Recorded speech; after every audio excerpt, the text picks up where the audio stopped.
사랑하는 성도 여러분 안녕하세요. 안녕하세요. 네, 2월 첫 주의 아침입니다. 오늘 귀하고 복된 주일날 예배에 나오신 여러분들을 주의로 환영하고 축복합니다. 오늘 저와 여러분께 들으실 하나님의 말씀은 누가복음 19장 1절에서 10절까지 있는 말씀입니다. 오늘 말씀의 제목은 최고의 기쁨으로 예수를 만난 삭개오. 우리 다 같이 읽겠습니다. 시작. 최고의 기쁨으로 예수를 만난 삭개오. 네, 계속해서 기쁨 시리즈로 여러분하고 말씀을 나누고 있는데 오늘은 회복의 기쁨이에요. 지난주도 제가 회복의 기쁨을 말씀을 나눴는데 오늘도 잃어버린 것을 찾은 기쁨, 회복의 기쁨 이런 그 주제로 여러분하고 좀 말씀을 나누도록 하겠습니다. 우리 누가복음 19장에 있는 삭개오의 이야기는 우리 여러분들이 잘 알고 있지만은 사실은 굉장히 중요한 메시지를 참 많이 담고 있어요. 그래서 마태, 마가, 누가, 요한복음 중에서 이 삭개오의 이야기는 누가복음에 나와요. 누가복음 19장 전에 18장이 있는데 18장에도 상당히 우리에게 주는 메시지 몇 군데가 있습니다. 그것을 잠깐 나누고 우리 19장으로 좀 들어가도록 하겠습니다. 18장 19절에서 14절에 보면은 바리새인과 세리가 성전에 올라가서 기도하는 장면이 나와요. 두 사람이 성전에 와서 기도를 하는데 한 사람은 바리새인이고 다른 하나는 세리더라. 그런데 바리새인은 어떻게 하나님께 기도하냐면 이렇게 기도해요. 하나님이여, 내가 다른 사람들 곧 착취하고 불의하고 간음하는 자들과 같지 아니하고 더욱이 이 세리와도 같지 아니함을 감사하나이다. 나는 일주일에 2번 금식하고 내 모든 소유의 11조를 드리나이다. 그렇게 기도를 했어요. 세리라는 사람은 멀리 서서 감히 눈을 들어 하늘을 우러러보지도 못하고 다만 가슴을 치며 이르되 하나님이여 죄인인 내게 긍휼을 베푸소서 한다. 우리에게 이렇게 시사하는 바가 큽니다. 이 세상에 있는 그 사람들의 대부분의 사람들은 자기가 깨끗하다 생각하고 자기가 의롭다 생각하고 오히려 다른 사람을 볼 때는 다른 사람들이 더럽다고 생각하고 죄인이라고 생각하고 심지어는 하나님께 기도하는 과정 속에서도 나는 이와 같은 자고 나는 저런 사람들 같이 간음도 안 하고 저런 사람 같이 죄도 안 지내고 더럽지도 않고 심지어는 여기서 세리와 같지도 않다고 이렇게 얘기하면서 자기가 하나님께 감사의 기도를 드린다고 생각해서 기도하는 사람이 있어요. 세리는 자기가 어떻게 생각하는 건 둘째치고 다른 사람부터 저 더러운 모습, 저 다른 사람의 피를 빨아먹고 사는 저 아주 나쁜 놈, 이렇게 더러운 사람으로 취급받고 있는 이 세리. 세리가 하나님한테 기도하는데 뭐라 하냐면은 하나님이여 죄인이 내게 긍휼을 베푸소서. 하나님을 우러러보지도 못하고 다만 가슴을 치며 이르되 하나님이여 죄인인 내게 긍휼을 베푸소서. 우리는 잠깐 여기서 멈춰 생각을 해봐야 됩니다. 과연 이 세상에 내가 하나님 앞에 의롭다 할 내가 죄가 없는 나는 정직하고 나는 죄를 짓지 않고 더럽지 않은 그런 영혼이라고 생각할 수 있는 사람이 한 사람이라도 있을까요? 사람들의 생각과 판단하고 하나님 앞에서 언젠가 우리는 서게 될 텐데 그 앞에서 하나님께서 저와 여러분을 어떻게 심판하실지 어떻게 보실지 각자 우리가 헤아려 알아야 될 줄 믿습니다. 두 번째는요, 우리가 또 잘 아는 부자 청년에 관한 이야기가 나와요. 이 사람이 예수님께 나온 이유는 단 한 가지였어요.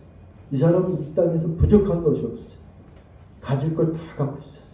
신앙생활도 너무 잘했어요. 모태 신앙이에요. 율법도 잘 지켰어요. 그리고 사람들로부터 칭찬받는 사람이고 이 성경으로는 어떤 치리자 이렇게 나와요.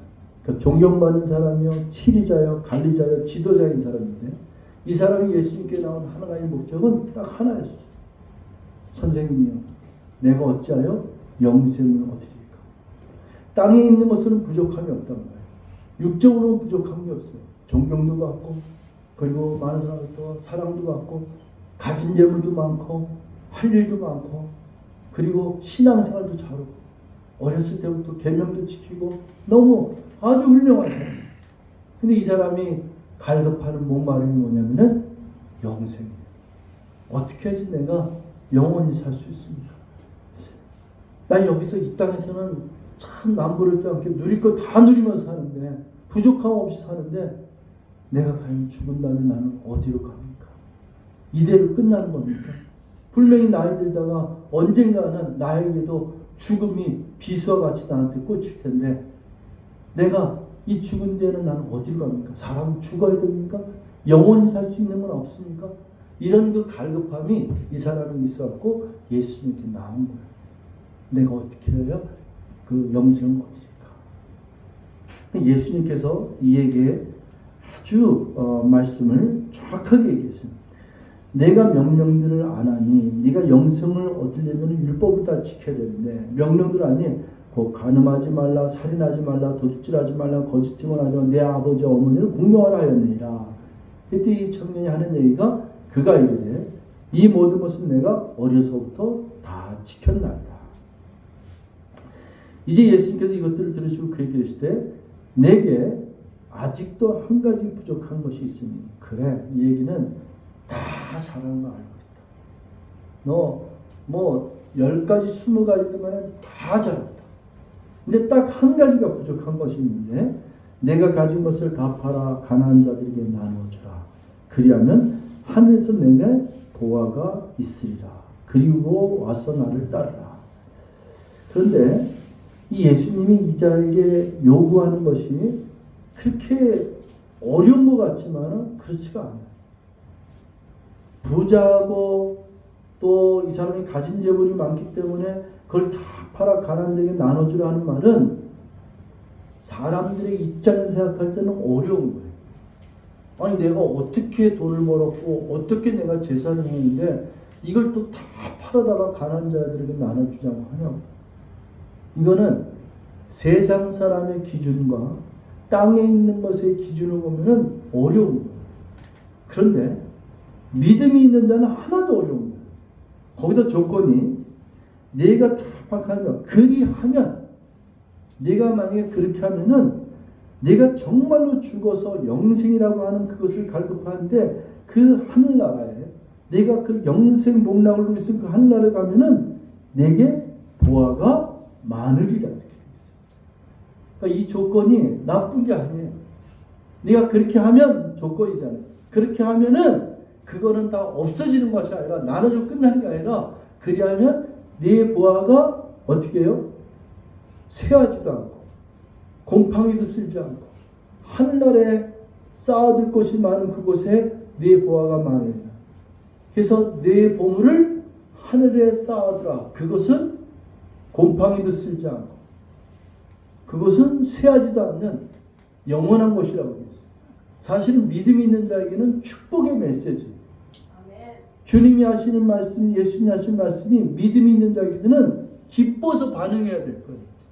아니 내가 이곳에서 나눠주면 그게 다 없어져야 되는데, 끝나는 줄 알았는데 이것에 다 나눠줘 그랬더니 내 재산을 다 팔아 나눠줬더니 그것을 오히려 더 쇠하지도 않고 곰팡이 쓰지 않는 저 하늘나라에 쌓아주신다고요? 내 보물이 거기에 있으리라 이렇게 하신다고요? 이거는 최고의 기쁨으로 기쁨을 춤추면서 아멘 들으면서 화답해야 될 줄 믿습니다. 문제는 어디 있냐면은 믿음의 문제예요. 그 믿음의 문제가 내 인생의 삶의 가장 중요한 가치가 이 땅에 있느냐 저 하늘에 있느냐. 그렇기 때문에 이 자는 이 땅에서 자기가 평생 살 거에 대한 염려가 있기 때문에 그가 큰 부자이므로 이 말씀을 듣고 심히 근심하더라. 이거 굉장히 여러분들이 생각할 게 많아요. 세 번째 파트로 18장의 끝부분에 가면은 35절부터 43절에 눈먼 장님인 바디메오 이야기야. 여리고에 가까이 때 어떤 눈먼 사람이 길가에 앉았을 때 많은 무리가 예수를 따라 지나간 것을 보고서는 이가 소리를 지릅니다. 벌떡 일어나서 다윗의 자손 예수여 나를 불쌍히 여기소서. 사람들이 그걸 갖다 꾸짖습니다. 네가 감히 장님인 주제에 네가 감히 왜 이렇게 소리 지르고 소란을 일으키냐, 왜 이렇게 귀찮게 하느냐 꾸짖습니다. 근데 이 사람은 아랑곳하지 않아요. 이 사람의 인생에서 가장 갈망하는 것은 또 예수님을 만나는 거예요. 자기 눈을 고침을 받는 거예요. 아까 그 부자 청년은 영생을 얻는 것이 최고의 그 사람의 갈망이었는데, 이 바디메오는 눈을 뜨는 것이요 예수님을 만나는 거예요. 그래서 나에게 긍휼을 베푸소서 이렇게 얘기해요. 그래서 예수님께서 그를 데려오라고 명령하니까 내게 무엇을 해주기를 원하느냐 그게 물으니까 그가 내가 눈을 뜨기를 원합니다. 네 시력을 받게 하여 주시옵소서. 근데 예수님이 그에게 내가 눈을 뜨고 시력을 받으라 했는데 뭐라고 말씀하시냐면은 이렇게 해요. 내 믿음이 너를 구원하였다. 예수님을 만난 사람들은 다 마가복음 2장에 중풍병자도 믿음으로 그가 고침을 받기 위해서 내려왔는데 예수님이 그 믿음을 보고서 뭐라 하냐면 아들아 내 죄사함을 얻었느니라. 아까 제가 제일 처음에 바리새인과 세리의 기도를 얘기하지 않았습니까? 자기 자신이 하나님 없이는 나의 이 죄 문제를 해결할 수 없는 사람이 구원의 문이 가까운 줄 믿습니다.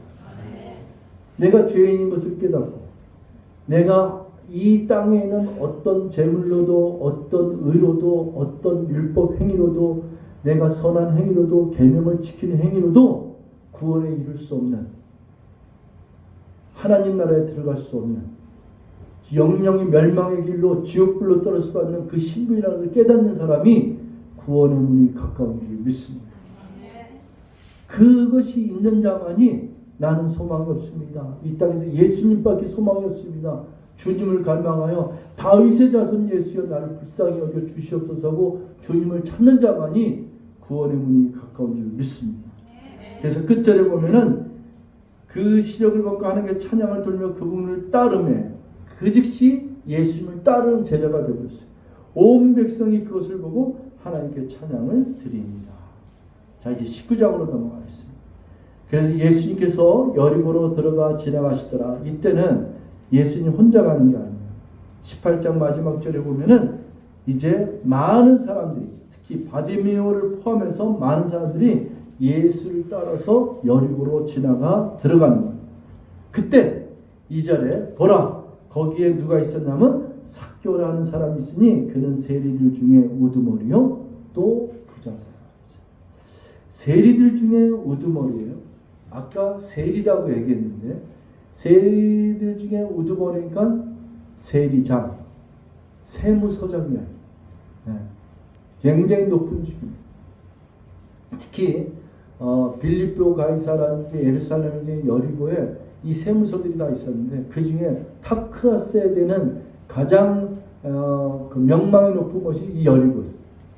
여기에 그 세리장이라고는 사람들이 모르는 사람이 없는 거예요. 삭개오를 모르는 사람은 없는 거예요. 그는 세리장인데 거기다가 부자라고 성경은 기록되고 있습니다. 3절에 보니까 그가 예수님께서 어떤 분이신지 보고자 하되 키가 작음으로 밀려드는 무리로 인해 볼 수 없어.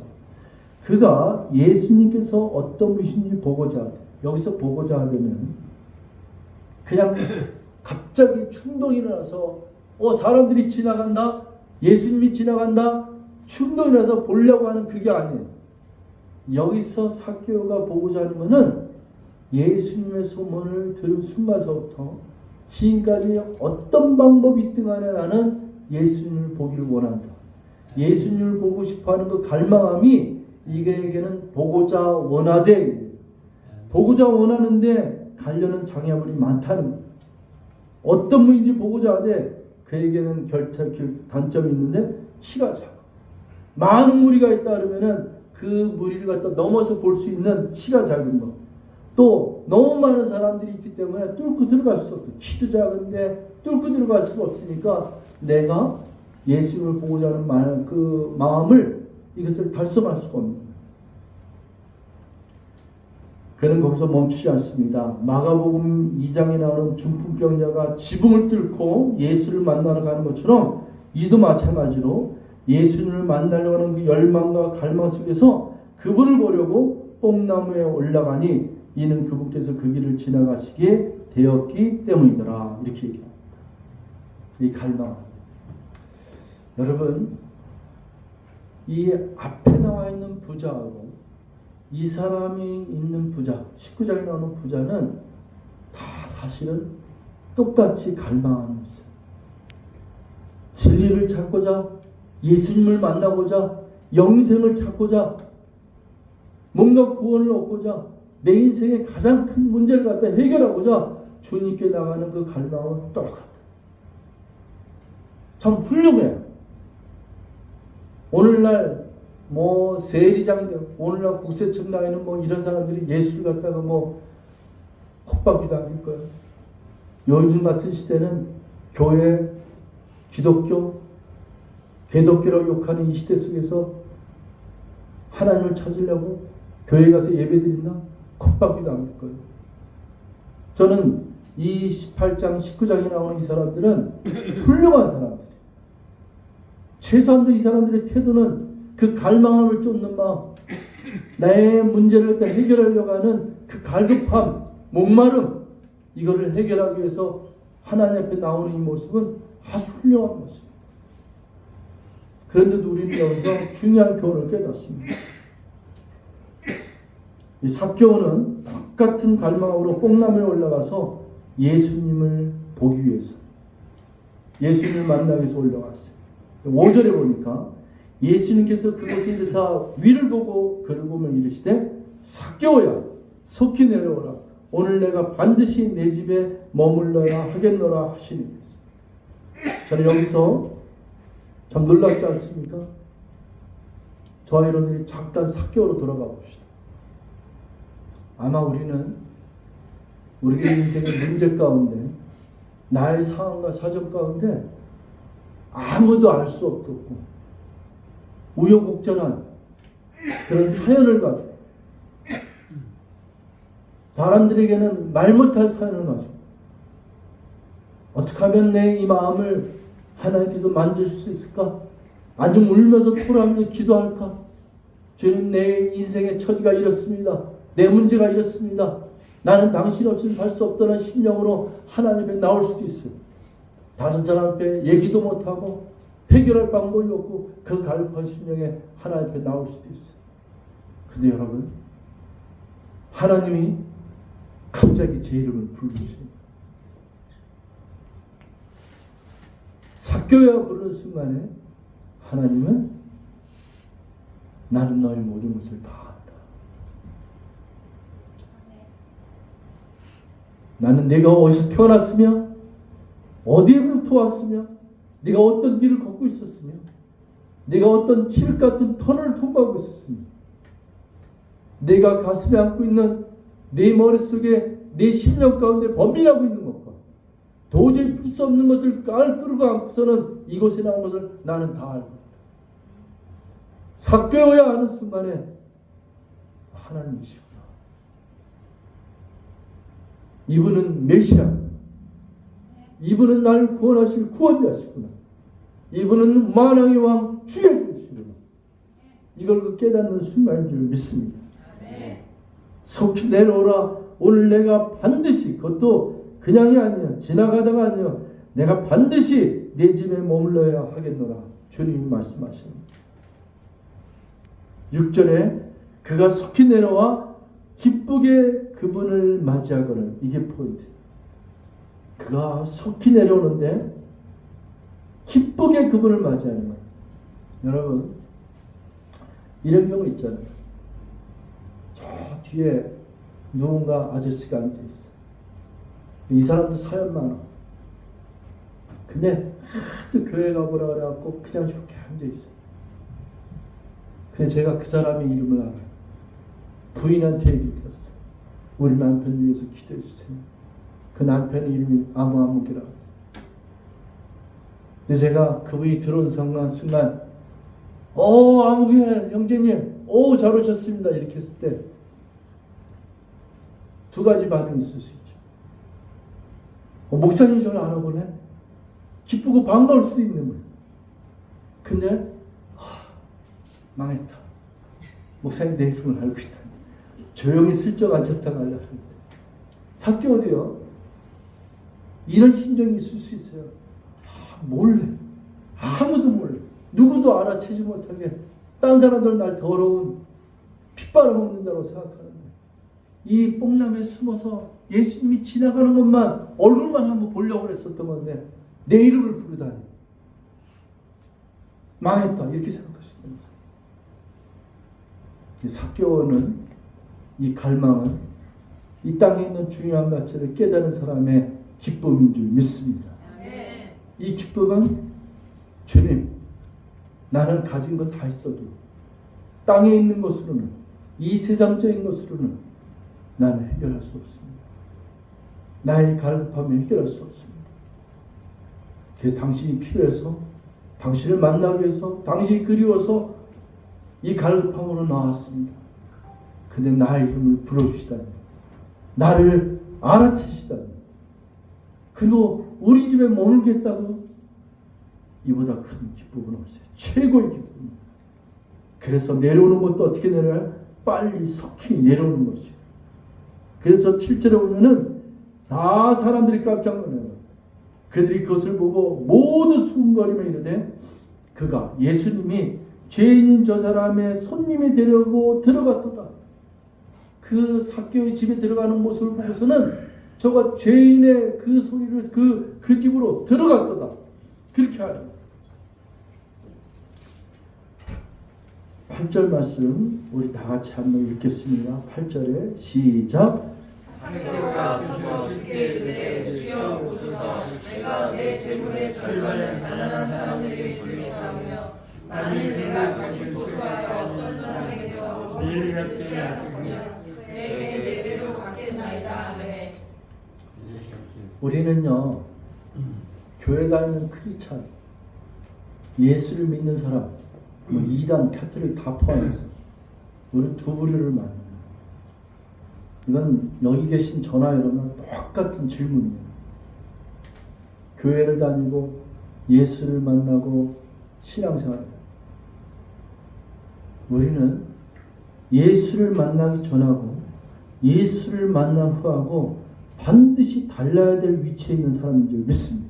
아멘. 한번 생각해 보세요. 교회를 10년, 20년 다니다 그렇게 많은 예배를 드리다 신앙생활 한다면서 예수를 만났다고 하지만에 만나든지 안 만나든지 교회를 다니든지 안 다니든지 옛날의 삶이나 예수를 만난 회삶이나 조금도 변한 게 없어요. 남들도 그걸 못 느껴. 자기 자신도 못 느껴. 저 사람은 늘 교회는 다니는데 어쩌면 저렇게 한결같이 변하면. 근데 본인 스스로도 이 마음속에 답답함은 똑같은 거예요. 난 이렇게 교회 생활을 하고 신앙생활 한다고 여태까지 신앙생활 한다고 왔는데 내가 보더라도 전에도 변한 게 없고 지금도 변한 게 없고 앞으로도 변할 낌새가 보이죠. 이건 굉장히 큰 문제예요. 우리는 오늘 삭개오를 배우는 중에서 특히 8절 말씀에 보면은 예수를 만나기 전과 예수를 만난 후에 인생의 가장 큰 변형이 일어나는 장면을 우리가 보게 됩니다. 이는 진리를 찾았어요. 구세주를 만났어요. 최고의 기쁨을 만났어요. 이에게는 땅에 있는 가장 중요하다는 가치는 다 내려놓게 됐어요. 내 인생의 가장 중요한 가치가 무엇인가를 깨닫는 순간 이거보다 더 큰 것은 내가 여태까지 추구하던 것보다 더 큰 것은 나는 내 인생 최고로 최대의 기쁨을 나에게 주는 만왕의 왕 주의 주 메시아 구원자 하나님의 아들을 만났다는 이 기쁨인 줄 믿습니다. 이 가치 때문에 자기가 지금 움켜쥐고 있던 것 내가 생각했던 이 절대적인 땅에 있는 가치를 그는 혁명을 일으킵니다. 내가 내 재물의 절반을 가난한 사람들에게 나눠주겠습니다. 여기서의 고백은 절반뿐만 아니라 더 나눠줄 수도 있다는 고백이에요.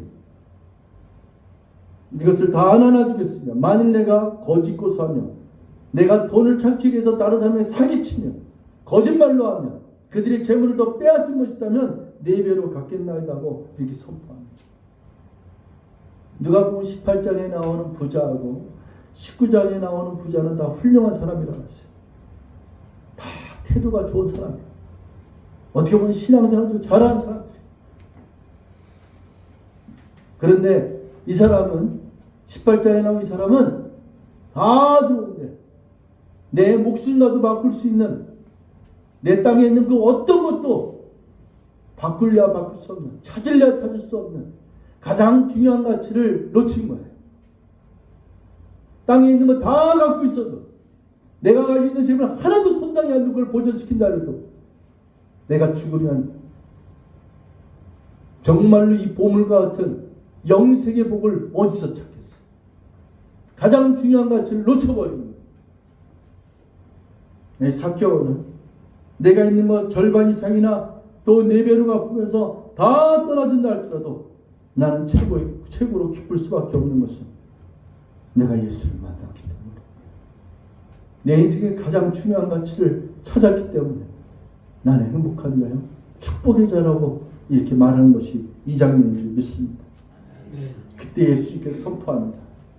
예수님께서 그에게 이렇게 고백하는 그에게 이르되 그도 아브라함의 자손인즉 이날 구원이 이 집에 이르렀도다. 여기서 중요한 단어가 구원이에요. 어떻게 이렇게 고백하고 바디메오도 그렇고 바디메오는 아예 이 땅에서 사람들은 멸시받고 가난한 자였어요. 그래서 이 하나님을 믿는 예수를 만나서 구원받는 이 은총은 가난하든 부자든 상관이 없는 거예요. 목적은 뭐냐면 구원이라는 거예요. 눈을 떴기 때문에 그가 행복하고 눈을 떴기 때문에 팔자 고친 게 아니라 그가 예수를 만났기 때문에 예수님께서 그에게 뭐라 그러냐면 내 믿음이 너를 구원하였도다 이렇게 얘기합니다. 부자도 최종적인 목적은 구원이에요. 구원을 입어서 영생의 복을 얻고 지옥에 떨어지지 않고 가장 중요한 것을 찾아하는 거죠. 그래서 이날 구원이 이 집에 이르렀도다. 사람의 아들은 인자가 잃어버린 자를 찾아 구원하러 왔느니라. 예수님이 이 땅에 오신 것은 잃어버린 양을, 잃어버린 자를, 죄인을 찾아오셨고 잃어버린 자를 갖다가 찾아서 그리고 구원함을 이루기 위해서 이 땅에 오신 줄 믿습니다. 사랑하는 성도 여러분, 늘 이런 메시지를 준비할 때마다 제 가슴 속에 여러 가지 성도들로부터 질문받는 게 있어요. 과연 교회 다니면 다 구원받습니까? 예수 믿는다고 신앙생활 10년, 20년 하면 천국에 갑니까? 또 신앙생활 제대로 못하면은 교회는 다녔어도 천국에 갈 수 없고 구원 못 받는다는 것도 들었는데 어느 게 맞습니까? 오늘 답이 다 나와 있어요. 누가복음 18장 19장입니다. 내가 구원을 받았느냐 안 받느냐는 누가 제일 하냐면 자기 자신이야. 스스로 생각해 보세요. 오늘 여러분에게 어떤 사람이 지나가다가 형제님, 집사님 이렇게 물어보는 거예요. 예수 믿으면 어떻게 되는 거죠? 예수 믿으면 구원받죠. 예수 믿으면 어떻게 되죠? 예수 믿으면 천국 가죠. 예수 믿으면 영생을 선물로 받는데요. 근데 그 사람이 질문을 그러면 집사님도 그럼 성도님도 형제님도 천국 가시겠네요? 그때 대답을 하더라. 그때 내 마음속에 진실도 자기에게 대답할 수 있는 말이 맞습니다. 저는 이것을 위해서 살아왔습니다. 저는 죽어서 천국 갈게요. 저는 구원받았습니다. 이거를 말할 수 있는 자가 천국을 가고 구원받은 자인 줄 믿습니다. 제가 이 얘기를 왜 그러냐. 장로님 할아버지한테도 물어봤어요. 장로님한테도 물어봤어요. 장로님, 혹시 제가 이런 질문들이 있는데 천국 갈 자신 있습니까? 천국에 대한 확신 있습니까? 겸손하게 대답한다고 생각을 할 수도 있어요. 대부분의 많은 사람들이 글쎄요, 죽어봐야 알겠다고. 제가 전에는 청년 때 처음이었으면 그렇게 뜨겁고 확신이 많았는데 요즘은 왠지 마음에 자신이 없어요. 잘 들으면은 겸손한 것 같으나 또 이쪽으로 들으면은 어떻게 보면 신앙생활을 못했는지 아니면은 신앙의 진정한 본질을 잊고 사는지 그건 모르겠어요. 저는 오늘 똑같이 저하고 여러분에게 믿지 않는 자가 물어보든 믿는 자가 물어보든 지나가다가 버스에 탄 옆자리에 있는 사람이 묻는 공원에서 누구를 만났는데 나는 크리스찬입니다. 그 사람이 얘기하는 게 크리스찬이세요? 그럼 천국 가시겠냐? 혹시 이 질문을 받는다면 나는 뭐라고 대답할 수 있을까? 뭐라고 대답하기 전에 나는 그 질문에 내 마음에 내 신앙생활의 믿음의 현주소의 고백은 뭐라고 말할 수 있을까? 어떤 확신으로 얘기할 수 있을까? 이 질문을 저와 여러분에게 던지시고 그 질문에 대한 대답을 스스로가 또 주님이 삭개오야 예수님이 그 삭개를 보고 오늘 이 집에 구원이 이루었다고 말씀하시는 주님의 음성을 들을 수 있는 저와 여러분 되시기를 주로 축원드리겠습니다. 아멘. 기도하시겠습니다. 사랑의 하나님 고맙습니다. 하나님의 생명의 말씀이 우리에게 있으니 너무나도 감사하고 기쁘고 주님 앞에 언젠가는 설 텐데 그날은 아무도 알 수 없습니다.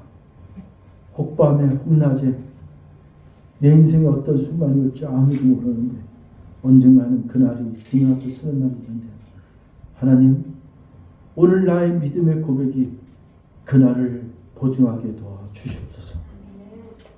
오늘 하나님 앞에 나의 대답이 나의 믿음의 고백이 날 원하신 주님 만왕의 왕 주의 주 하나님의 아들 메시아 그분을 만난 최고의 기쁨으로 주님이 오실 때까지 살아가게 하여 주시옵소서. 성령님 날마다 이끌어 주시고 충만케 하여 주시옵소서.